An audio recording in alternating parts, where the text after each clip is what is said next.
Let's go. 오늘은 뭘 먹을까? 토마토 아저씨. 하하호 휘파람 불며. 토마토 아저씨. 토마토 아저씨. 토마토 아저씨. 우리 가족 패밀리 레스토랑 스파게티 앤 스테이크 전문점 토마토 아저씨.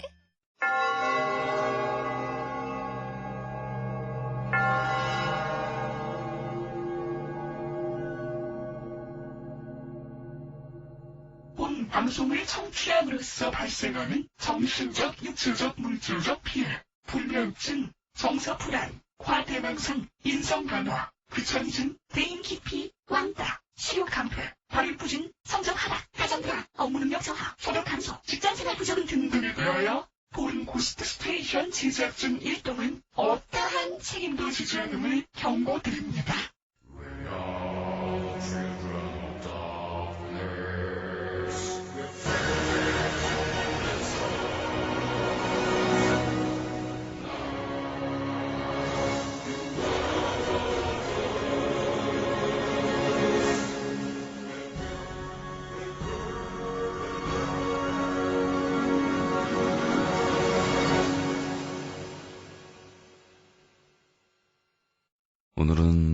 오늘은 무슨 얘기를 하려고 그랬냐면, 그러니까 전쟁 얘기를 하려고 그런 게 아니고, 기사도 이게 어디서 시작됐냐 하면은, 제가 레드 바론이라는 영화를 봤거든요. 우리나라에서도 개봉했었으니까 보신 분들 많으실 텐데,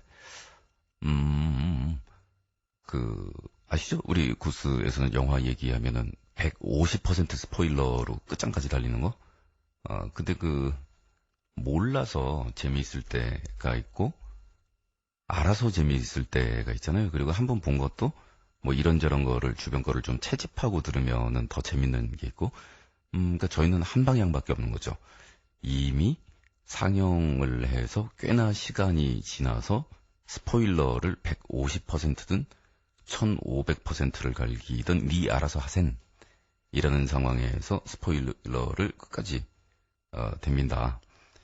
그 다음에는 그렇게 해서 이렇게 저렇게 주변의 얘기들을 어차피 스포일러니까 그렇게 해서 다시 한번 봤더니 조금 더 재미있어지는 것 같기도 하고, 아니면은 완전 황당, 이거 뭐임 이랬던 게 그래도 눈에 좀 들어오더라, 뭐 이러면 다행이다라는 얘기죠. 레드 바론, 붉은 남작이죠. 제 1차 세계대전 때의 독일군 비행사 중에서 에이스였던 만프레드 폰 리히토펜, 발음이 그러하여요. 일대기를 그린 영화인데, 뭐 여타의 전쟁 영화들하고 조금 각도가 달라서 전쟁 영화를 즐기시는 분 혹은 아닌 분들도 좀 다른 각도에서 보기가 괜찮지 않나. 왜냐면 이게 독일 영화거든요. 그러니까 영국하고 합작이긴 한데, 독일인의 시각으로 세계 제1차 대전, 2차 대전을 그렸던 영화를 찾아보기가 그렇게 쉽지가 않아요.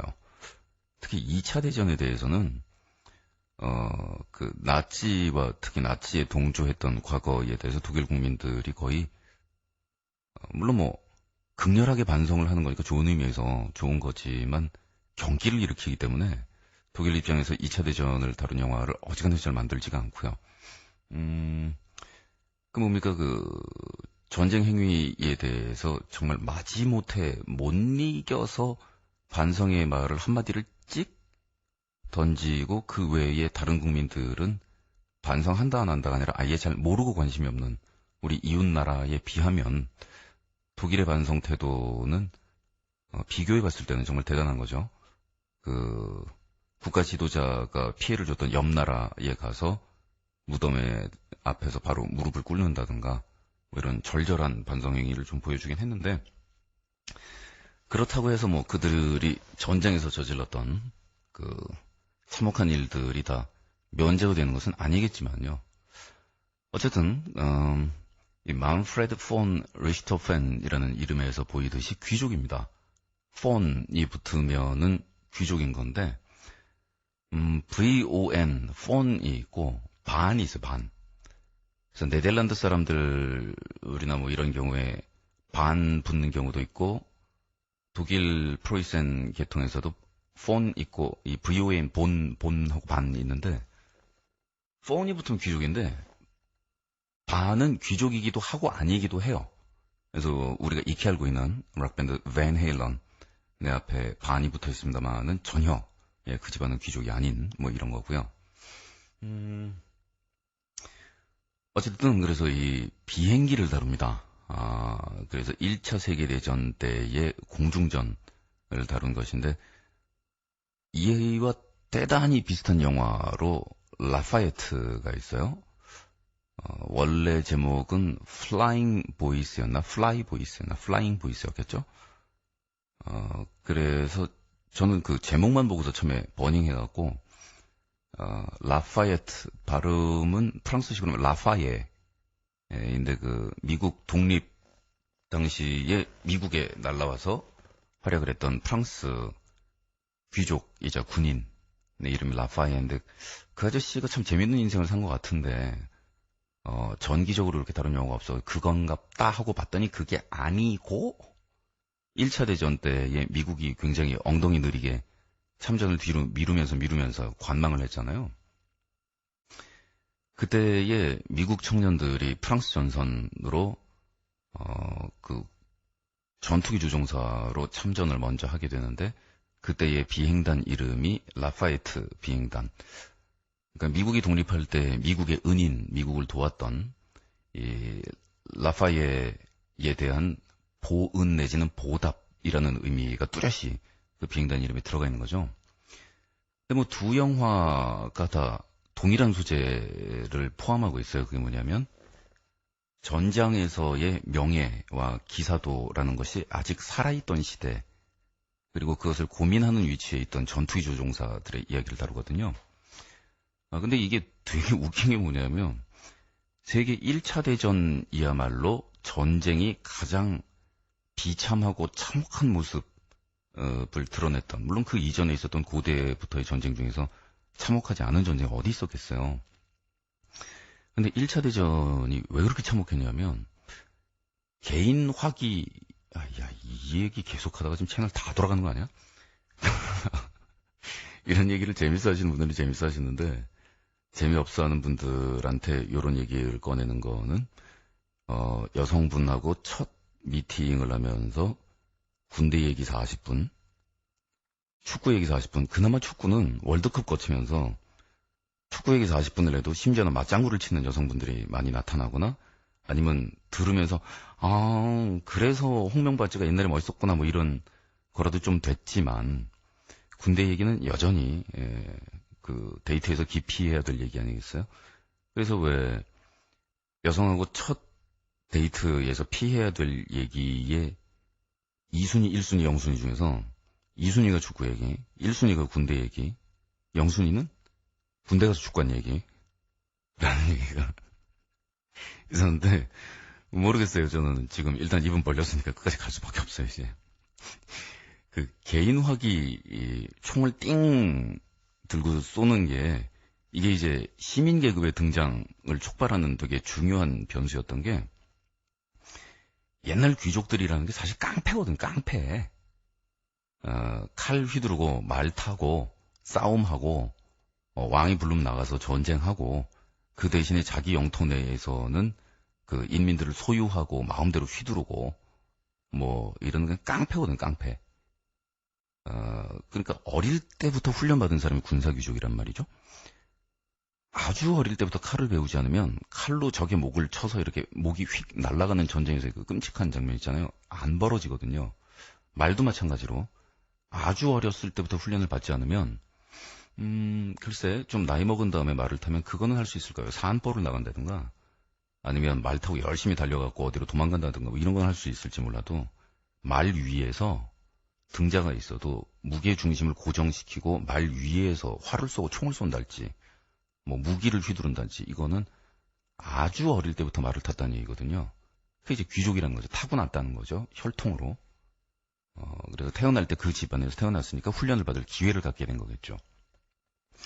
근데 이 개인화기라는 게 발달하고 나니까 농민이 총 쏘는 거를 이렇게 훈련을 한 1, 2주 받은 다음에 저쪽에서 옛날 같으면 그림자만 딱 나타나면 우와 그러고 정말로 글자 그대로 오줌을 지린다고 하지 않습니까?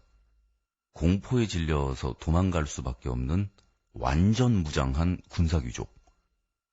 이 완전 무장하고 말갑옷까지 무장을 하고 말을 타고 저쪽에서 우와 달려오는데 달려오는 순간 뭐 대항을 해보고 도망가는 게 아니라 그림자만 보이면 도망가는 거거든요. 정말로. 제가 그 공포를 어디다 느꼈냐면 제가 지금 노란 깃발 꺾고 옆으로 새는 게 아니고 빨주노초 파남보 깃발을 연하게 꽂으면서 지금 제가 계속 가고 있거든요. 돌아올게요, 계속. 그걸 언제 느꼈냐면 축구 경기가 끝나고 나면은 그 런던에서 보통 거의 준폭동이 일어나는 경우가 많아요. 이때 제일 애매하게 당하는 애들이 쓰레기통인데요. 왜냐하면 그 폭도가 된 상태에서 두들겨 부실래다가 보면 가장 피해가 적게 가고 불을 질러도 될 만한 게 쓰레기통이잖아요. 쓰레기통이 불부터 붙이는 거예요. 폭도로 변하는데 우리 같으면 이제 전경이 출동해야 되잖아요. 근데 기마경찰 2기가 나와요. 2기 딱.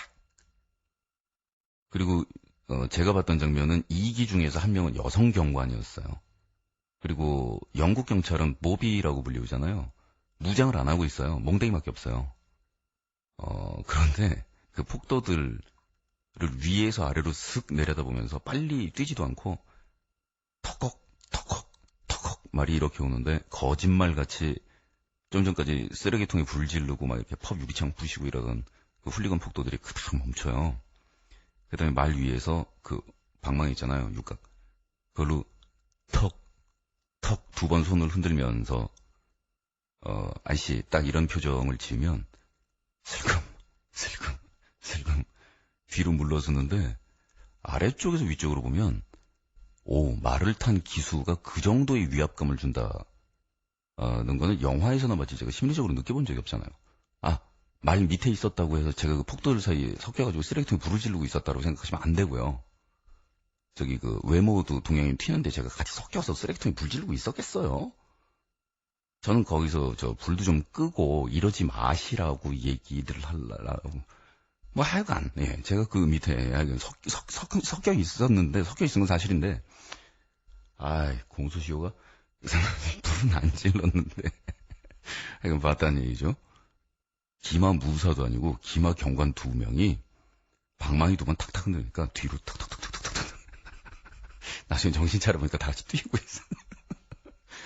말을 탄 기수의 위압감은 그렇게 대단한 거더라고요. 그런데 어렸을 때부터 머리 굽신굽신 조아리고 복종하는 것만 배웠던 그 귀족들, 군사 귀족이 완전 무장을 하고 안개수 확 튀어나온다고 생각해봐요. 그냥 소변이에요. 그냥 튀는 거예요. 그러니까 사실은 농민들이라도 밀집 창대형으로 창을 쫙 들어올리고 있으면은 말을 탄 기수가 뚫고 들어올 수가 없거든요. 근데 유지를 못해요. 휙 앞에서 다가오면 그냥 돌아서는 거죠. 근데 자 이제 개인화기 얘기로 돌아가는 거예요. 개인화기가 발달하니까 2주 정도 총 쏘는 훈련을 받은 농민이 완전 무장하고 안개수에서 휙 튀어나오는 그 무사를 탕! 푸식! 웃기는 일이 벌어진 거죠. 이게 교환율이 상대가 안 되잖아요. 그러니까 교환율이라는 거는 만일 일본에서 제로센 전투기를 10대 만들었고 미국에서 무스탕 전투기를 2대를 만들었는데 이쪽에서 2대 떨어질 때 저쪽에서 10대 떨어지면 5대 1이잖아요. 그런 건데 농민병 한 명이 개인 화기를 가지고 군사귀족 무장한 라이더를 한 명을 쓰러뜨려버리면 이 교환율은 몇백 대 1에서 1000대 1쯤 될래나요? 이게 왜 1000대 1까지 가냐면 농민병은 쓰러지면 또다시 2주일 동안 트레이닝 시키면 되잖아요. 귀족은 대치가 안 돼요. 이게 그 레드바론 공중전 얘기하고 라파엘 비행단 1차 세계대전까지 에게 있어서는 작용하는 얘기예요. 왜냐면 1차 세계대전까지 프로이센 독일군의 장교들이 전부 귀족이니까 죽으면 대치, 리플레이스가 안 되는 거예요. 그 교환율이 무제한으로 올라가죠. 하여간 그래서요. 1차 세계대전은 개인화기가 너무 발달을 하고 참호전이 계속된 전쟁이었어요. 그러다 보니까 이 참호를 파고 그 안에 들어앉아가지고 머리 못 내놓죠. 전쟁에 나가서 참호 위에서 동료가 죽으면 우와 우다다다다 그런 일 없죠. 그냥 참호 안에 있고 손을 요렇게 들어 올려서 총을 위로 올린 다음에 이렇게 뽕뽕뽕. 이 웃을 일은 아닌 것이 전쟁에서 영웅담만 듣는 우리들로서는 뭐 그랬겠냐 싶겠지만 우리 스스로 전쟁에 나간다 그러면은 그 공포와 두려움, 한 개인이 맞이해야 되는 뭐 이런 거에 대해서 현실을 인정할 건 인정해야 되잖아요. 사실은 뭐 그랬다는 거죠. 근데 그러다 보니까 참호 안에서 개인 화기를 쫙 들고 있는 이거를 돌파할 방법이 없어서 1차 세계대전에는 탱크가 거의 마렵의 그 원형 모델이 하나가 나왔나? 거의 탱크가 없었으니까 뚫을 방법이 없는 거예요. 그런데 각국에서는 젊은이들을 모조리 징발해서 총을 들려서 참호 앞으로 밀어 넣었습니다. 그럼 누가 죽는 거냐면 참호에 앉아있는 놈은 사는 거고 참호를 돌파해야 된다라는 명령을 받은 사람은 죽는 거예요. 그러다 보니까 너무나 많은 청년들이 죽었어요. 세계 제1차 대전의 희생자 수는 뭐 그 이후에 2차 세계대전하고 비교를 해봐도 인구 비례 이런 걸로 봤을 때 정말 그 온 나라 안의 젊은이들이 씨가 말랐다라는 상태가 될 정도로 너무나 많은 젊은이들이 희생당한 비참한 전쟁이거든요. 근데 그 전의 전쟁은 그렇게까지 심하지는 않았던 것이 특히 유럽 전쟁에서는 병사들은 거의 장식품처럼 이렇게 다니다가 전쟁에서 이렇게 한번 뜨득 붙어서 어느 쪽으로 좀 기우는 것 같다 그러면 그때부터 협상. 그래서 나머지의 이제 목숨을 건진 병사들은 대부분 귀환. 이런 패턴이었던 건데, 뭐 1차 세계대전서부터는 그냥 수많은 목숨들을 정면으로 밀어넣는 그런 전쟁이 시작이 됩니다. 그러니까 1차 세계대전 때의 공중전을 하는 비행사는 귀족이라는 점, 그리고 사실상 자신이 모르는 그 비행기에 대한 비용을 개인이 내는 경우도 굉장히 많았다는 점, 그 다음에 지상에서는 일반 평민 보병들이 진흙탕 속에서 정말 그 일반 구급 의약품의 혜택도 못 받고 총에 맞아 죽고 몸이 썩어서 죽어가고 있는 와중에도 공중에서 전쟁을 펼치면서 명예를 논했다라는 점에서 보면은 그 전의 패턴하고 매우 닮아 있는 것이죠. 그래서 레드바론 영화의 앞부분은 이렇게 시작이 됩니다. 그 4명의 말썽꾸러기 젊은이 비행사들이 적의 파일럿의 그 장례식이 행해지고 있는 지역을 공중으로 날아 들어가서 정확하게 관 위에다가 꽃다발을 던져요. 적에게 그 예우를 하는 거죠. 뭐 이런 장면에서 시작이 되는데 이 레드바론은 우리나라에서는 그다지 더더군다나 그 독일의 영웅이니까요. 뭐 거의 알려지지 않은 존재입니다만은 서구에서는 독일 전쟁 영웅치고는 반대편 쪽에 있던 사람들도 거의 거부감이 없이 숭배가 되는 거의 아마 유일한 존재였을 거예요. 그래서 간단히 생각해 보면은 스누피가 그 계집 위에 맨날 올라가고 곡을 쓰고서 비행기 모는 폼 잡고 스카프 휘날리면서 나는 레드바론이다 뭐 이런 장면들이 어린아이들 만화인 피너츠의 스누피 장면에 자주 나올 정도로 레드바론은 유명하고 그리고 뭐 미야자키 하야오 감독의 붉은 돼지에도 당연히 레드바론의 이미지에 영향을 받은 거가 되겠고요. 그리고 얼마 전에 노래를 보내드렸던 갑자기 여기서 밴드 이름이 기억이 안 나. 크림슨 라이더도 크림슨 주홍의 라이더 비행사인데 당연히 레드바론의 이미지에서 온 얘기가 되겠고요. 재즈곡에도 뭐 빌리 코엠의 유명한 레드바론이 있습니다. 먼저, 다시 한번 리바이벌? 크림슨 라이더 들으면서, 밴드 이름이, 왜, 깃발 꽂고 지금까지 잘 왔는데, 여기서, 갑자기 기억이 안 나는, 그렇다는.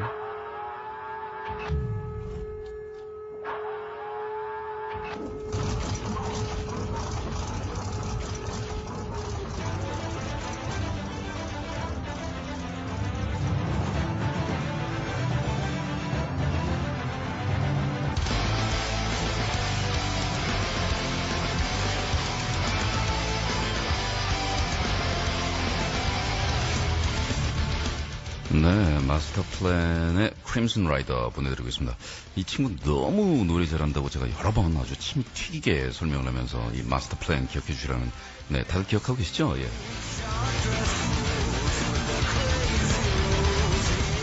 요번에는, 주의 깊게 들어보시면 뒤에 노래 부분에 I am the Baron of the Sky, 나는 하늘의 남작이다 라는 가사 나와요. 예, 이건 뭐 레드 바론 얘기죠.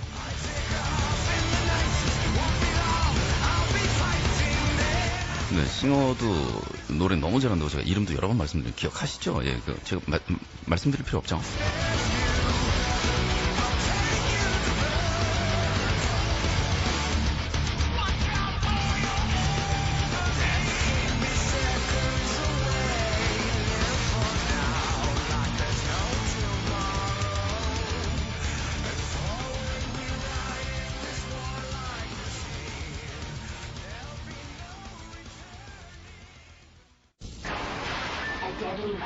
모든 사람들이 악플 바이러스에 감염, 수많은 악플에 면역이 된 단 한 명의 가수가 살아남는다.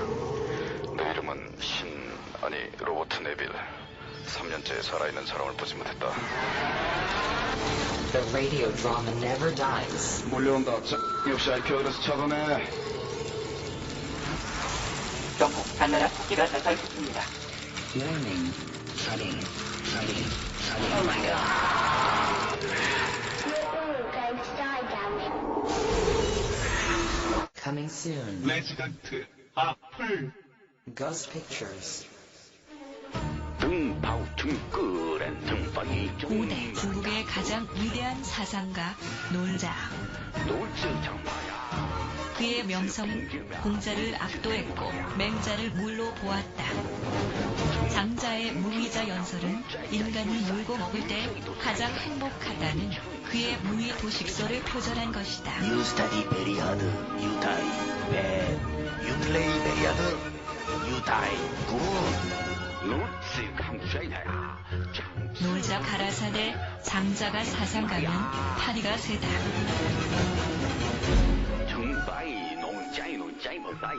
하지만 그는 놀고 먹느라 단 한 권의 저서도 남기지 않았기에 그의 사상은 훗날 제자인 먹자, 자자, 하자에 의해 집대성되었으니 그것이 바로 놀경이다.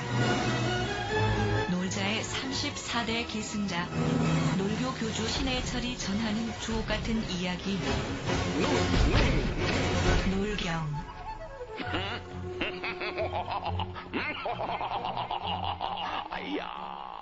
도서 출판 유령원.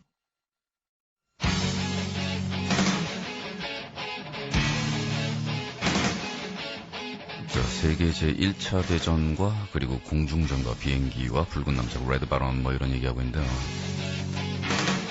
뭐 하늘 나르면서 공중전 그러면은 이분들이 빠질 수가 없죠. 아이언 메이든입니다.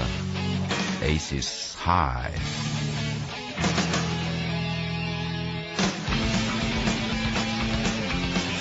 내용은 공중전인데 아이언 메이든이 달리면은 누가 달아도 오토바이예요.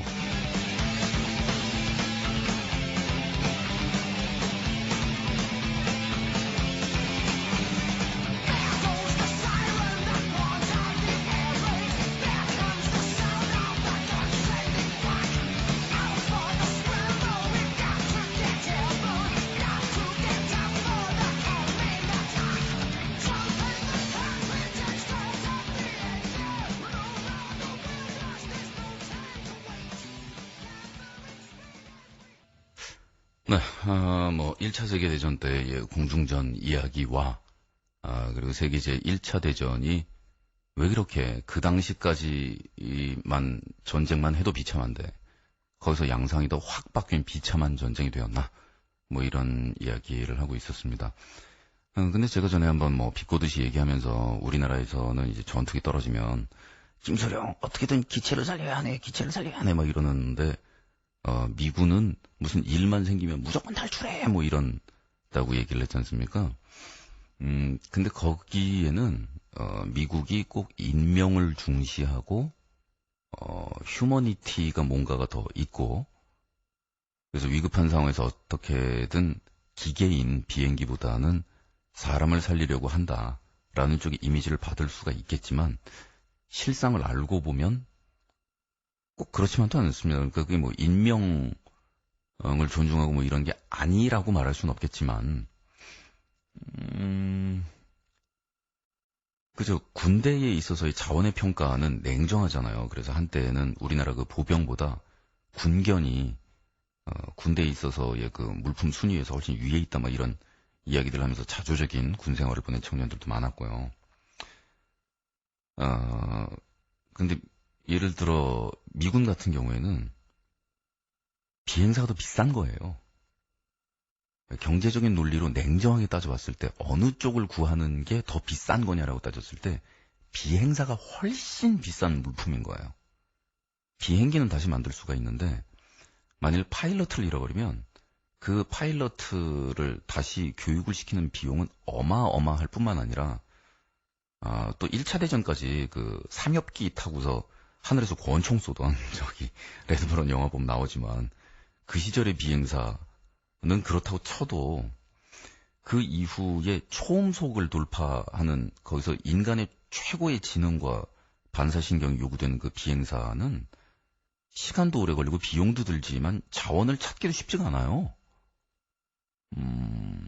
뭐 그런 건데 그래서 일본하고 미국의 그 세계제 2차 대전 때도 그런 이야기도 하거든요. 일본이 물자가 많이 딸리고 그래서 목조인 항공모함에서 고무밴드로 정말 비행기 날리고 이러면서 전쟁을 한 것 같은데 그럼에도 불구하고 일본이 특히 공중에서 나중에 밀리게 되는 이유는 어떻게든 물자는 긁어 모으고 수탈을 해서라도 비행기는 만들 수가 있는데 조종사들이 떨어지고 나면은 그거를 대체할 방법이 없었다 이런 얘기를 하거든요. 그러니까 우리나라 같은 경우에는 뭐겠어요. 우리나라 같이 가난한 나라는 옛날에 정말 그 우방의 원조 및 기타 등등의 우여곡절 사연 끝에 우리나라에 있는 제트기 한 대가 떨어진다라는 거는 그 조종사를 살리는 것도 물론 중요한데 정말 심대한 국가 자체의 타격이 오는 뭐 그런 상황에서 벌어진 일이니까 그게 뭐 사실은 자조 섞인 얘기를 하면서 빈정될 얘기가 아니라 마음 아파해야 되는 얘기죠.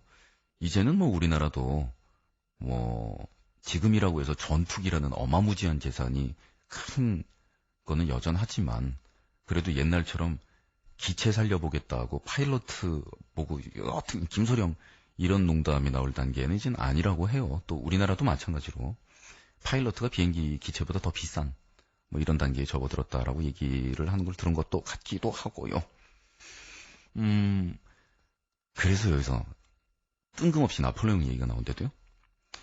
그 전까지의 전쟁은 적당히 실링 이렇게 산책 실렁실렁교 스타일의 전쟁을 하다가 각자 집에 들어가서 서로 이겼다고 자랑하는 그런 전쟁이었다고 하잖아요.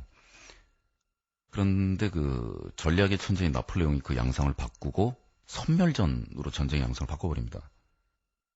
주변에 프랑스를 위협하는 국가들의 군대를 전멸시켜버리면 다시 못 쳐들어올 거 아니냐라는 끔찍한 발상이 벌어진 거죠. 게다가 그 주변의 군대는 프랑스 혁명을 통해서 프랑스 군대는 전부 다 시민군이 됐지만 주변은 귀족들이 다 장교인 군대잖아요. 그런데 장교단을 전멸시켜버리면 뭐 병사가 몇십만이 있든 지휘할 장교가 전혀 없는 거예요. 장교가 전부 귀족이어야 하니까요. 다른 나라는. 그런데 프랑스는 일반 시민들 자원자들 중에서 계속 훈련시켜서 장교를 보충할 수 있잖아요. 그래서 주변의 나라들이 프랑스도 인구 많고 큰 나라지만 주변의 나라들이 그렇게 막강한데도 나폴레옹이 전 유럽을 휩쓸고 돌아다니는 뭐 이런 일들이 가능해지죠. 재미있는 얘기들 많이 나옵니다. 그 프랑스 군대가 입고 있는 옷들을 보면은 옛날 귀족들이나 입던 화려한 의상인데요. 그런 유니폼을 처음으로 통일시킨 것도 나폴레옹이라고 해요. 시민병들이 뭔가 그 자부심을 가지고 내가 이러한 목적을 위해서 전쟁을 한다, 숭고한 전쟁이 솔직히 어디 있겠습니까? 많은 그런 상태라도 만들 수 있었기 때문에 라인이 안 흐트러지고, 왜 옛날 전쟁 보면 웃기잖아요. 일렬로 쭉 서가지고 북치면서 이렇게 둑둑둑 하는데 총 파바방 쏘면은 옆 사람 쓰러지는데 쫄지 말고 계속 앞으로 전진해야 되는 그 쉽지 않아 보이는 장면들. 이런 것들이 가능해지기 위해서는 그런 자부심들이 필요했다라는 거죠. 다른 나라들은 대부분 이렇게 강제로 끌려 나온 전쟁인데 비해서. 뭐 그랬다고 합니다. 패션 리더였다고 하는군요. 자, 그래서 이 아까 말씀드렸던 라파의 비행단과 그리고 레드바론에는 똑같은 신사도의 이야기가 나와요. 그 당시 규칙으로는 안전하게 땅에 불시착한 비행사를 공격하면 안 되는 거였어요. 그 다음에 전쟁의 목표는 비행사들끼리는 기체를 격추시키는 거지 상대방 조종사를 살상하는 것이 아니라는 뭐 이런 얘기들이 있고, 그래서 그 레드바론 만프레드 폰 리히트호펜의 그 실제 일대기와 그 영화에도 나오거니와 상대방 전투기 조종사하고 나란히 땅이 떨어졌는데 서로 길을 찾아서 이렇게 나오면서 악수를 하고 헤어지는 뭐 이런 장면들이 나오죠. 그리고 라파에서는 분명히 땅에 떨어져서 착륙한 조종사를 쏜 독일 비행사를 증오하면서 목표로 하게 되고 하늘 위에서 권총으로 상대방 조종사를 저격하는 그런 장면이 나오죠. 그 당시에 비행기는요, 뭐라고 생각하면 되냐면은 그냥 오토바이가 공중에 뜰 수 있어서 공중에서 오토바이들 붕붕 몰면서 싸웠다고나 할까요? 그러니까 비행기에서 파일럿가 그 뻥 뚫린 상태에서 비행을 하면서 눈으로 보면서 육안으로 전쟁을 하는 거였고, 권총도 유용한 무기였다는 거죠. 지근거리에 들어가서 상대방한테 직접 손으로 파일럿가 총을 쏘는 전쟁이었으니까 어떻게 보면 그 말 타고 땅 위에서 싸우는 전쟁의 하늘 버전이 돼버렸다라고나 할까. 그러니까 로맨틱한 면들이 분명히 있기는 있었던 모양이에요. 근데 그 레드바론에 나오는 젊은 귀족, 소년들, 청년 냄새도 아직 안 난 이 소년들이 비행기에 열광하다 보니 전쟁이 벌어져서 그 비행기가 무기가 돼서 그렇게 전선으로 나가는 이런 감정의 얘기는 잘 표현되어 있는 게 캔디에 나와요. 그 캔디에 나오는 안소니, 캔디를 모르신다는? 연식이 어떻게 되시는? 이 캔디에 나오는 그러니까 닐하고 이라이자가 그 남매가 악역이고요.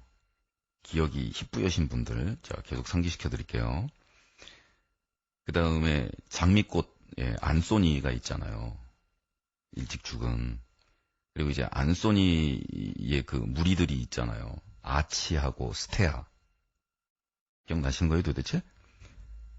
아치볼트고 이름 하나는 그 머리죠. 단발하네요. 그 다음에 안경 끼네. 걔가 스테아잖아요. 근데 비행기에 열광하다가 비행기를 너무너무 평소에 모는 거를 좋아했는데 그러다가 전선에 나가서 결국 비행기가 떨어져 죽죠. 캔디를 포기하고 패티하고 이미 정이 났는데. 기억나세요? 안 나세요? 죄송해요. 스누피가 부르는 레드바론 들으면서 그 당시 전쟁의 비참함과 별개로 하늘을 나른다라는 것이 전혀 보편적인 일이 아니었던 시절에 스스로 개인 비행기를 몰고 완전히 자기 혼자 1인의 그 드라이브로 하늘을 나르는 그 꿈을 꾸었던 순수한 소년들의 하늘에 대한 동경, 그리고 비행기를 몰 수 있다라는 것 때문에 순서가 이제 바뀌게 되는 거죠. 그것 때문에, 그리고 비행기가 전쟁 무기가 됨으로 해서 전선에 나갔던 이런 상황도 좀 생각을 해보면서 굉장히 유머러스한 그 전혀 전쟁의 비참함이라고 보는 요만큼도 없는 스누피가 부르는 크리스마스 캐롤 소속돼 있는 스누피 vs 레드바론이에요. 웃겨요, 그냥. Oh, yes, you're singing a song that's fine. Who just the beginning of the century. In the clear blue skies over Germany came a roar and a thunder man had never heard, like the screaming sound of a big warbird.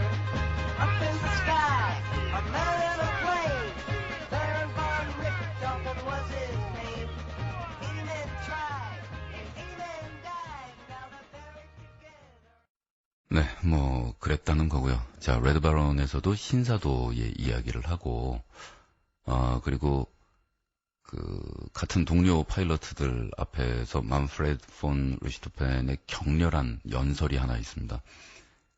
그래서 비록 몽상가라는 식으로 비웃을지 몰라도 전쟁터에서도 영예를 지킬 수 있는 그 한도 내에서는 그래야 되지 않느냐라는 그런 주장이고, 얼핏 보면은 이렇게 뭐 감동이 올 수도 있는데, 그런데 그 기사도라는 것이 어떤 한계점을 지니고 있느냐 하면은, 남성들끼리는 최소한 같은 계급, 그리고 여성들을 향해서도 귀부인들을 향해서 계급이 있는 기사도였다라는 것이, 그 기사도를 지키는 사람들이 평민들한테 기사도를 지킨다는 생각은 전혀 없거든요.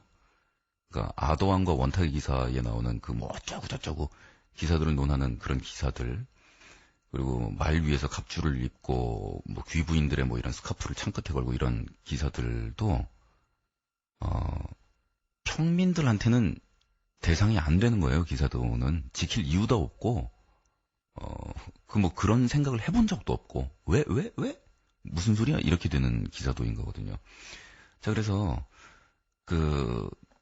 프로이센의 선전 도구가 돼서 전쟁 영웅으로 떠받들려지면서 그 전선으로 병사들을 보내고 독려하는 이런 역할의 상징이 된 만프레드 폰 리히트호펜은 간호사 누님 한 분을 만나서 사귀게 되면서 그 왜 보병들을 우리나라 군대에서도 일빵빵 땅깨라고 비하해서 부르거든요. 그 일빵빵이라는 건 소총수들을 일컫는 그 병과 넘버고요. 뭐 수송단이나 탱크병이나 뭐 다른 병과들은 이 일빵빵 소총수 보병들을 그 땅깨라고 부른다고요. 뭐 결코 기분 좋은 표현은 아니었겠죠. 그런데 그 땅깨들에 대비되는 것이 세계 제1차 대전 이전에는 기병들, 주로 귀족 출신인 기병들이었겠고, 그리고 이 상황에서는 공중전을 치르는 장교 귀족들이었을 거 아니에요. 그러다가 그 지상군들의 병원에 가서 이 땅깨들, 보병들이 정말 비참한 상황으로 살이 썩어 들어가고 있는 광경을 보면서 이제 충격을 받는 뭐 이런 장면들이 나오기도 하고요. 뭐 기사도라는 게 그렇다는 그러한 얘기입니다. 그리고 역사적으로 따져보면요, 이 서양 귀족들, 유럽 귀족들만큼 비열하게 기사도 안 지킨 사람도 드물어요. 그나마 영국군이 좀 나은 거는, 영국에 대해서 그런 비유를 많이 하잖아요. 어떻게 그 나라 역사 동안에 음악가, 미술가가 변변치 않게 그 인원수도 안 나오냐는. 그러니까 남의 나라 땅에 가면 훔칠 생각을 많이 했다는 거죠. 요거 가져가야 돼. 그래서 좀 지켰다는 것이고, 스페인군이 점령하고 그 세계제국을 세웠던 곳곳에는 그 남들의 신전이나 이런 곳에 특히 성기 부분을 겨냥해서 사격놀이를 하고 부순 흔적들로 도배가 돼 있을 정도로 잔인하고 무지하고요. 그러니까 주로 그 십자군 전쟁이나 이런 거를 통해서도 신사도를 발휘한 거는 이슬람 쪽이었지 십자군 쪽은 전혀 아니었다고 하죠. 그 십자군의 기사도의 상징처럼 얘기가 되는 게 이제 사자왕 리차드인데요. 리차드 라이온하르트라고 이름도 거창하게 붙은 사자왕 리차드는 사실은 십자군 원정을 가서 변변한 전과를 올린 게 거의 없고, 그리고 돌아오다가 포로가 돼서, 그것도 저 이슬람 말고 자기네 크리스찬끼리 포로가 돼서 막대한 석방금을 물도록 만들었기 때문에 자기 나라에 막대한 피해를 끼친, 어떻게 보면은 좀 애물단지 왕이거든요. 그리고 나서 결투가 벌어졌을 때도 말에서 떨어지자